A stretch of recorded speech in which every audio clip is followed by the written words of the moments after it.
Guys, pauwi na ako guys. Pagbitbit ko kahoy guys, kawa ko isugnod. Ito guys, ako lang sang gibugadaan ba niya akong gisulog sa ako. Pa may sugnod sa balay. Kaya ito yun guys. Layo-layo pa guys ang ano ko guys. Kasi pag na-chop-chop mo siya guys, hindi mahirap dalhin, nakasako siya. Kaya yun, ginaganito ko na lang pagdala yung kahoy.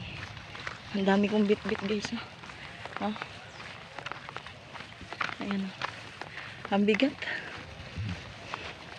Kaya ito yan guys, kahit mabigat, napaggawa pa rin ng content.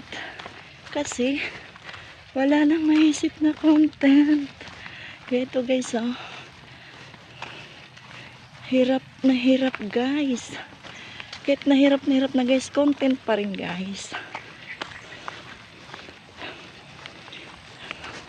Kaya ito yung buhay probinsya guys. Pasan ng kahoy. Kung sinong nakarelate nito. Kung narelate nyo to guys, comment lang kayo sa baba guys.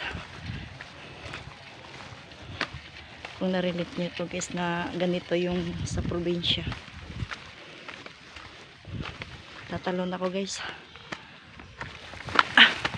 Ang hirap. Kaya ganito. Ang hirap pa ng daan guys. Ayan yun. Putik pa. Ang hirap ng daan eh.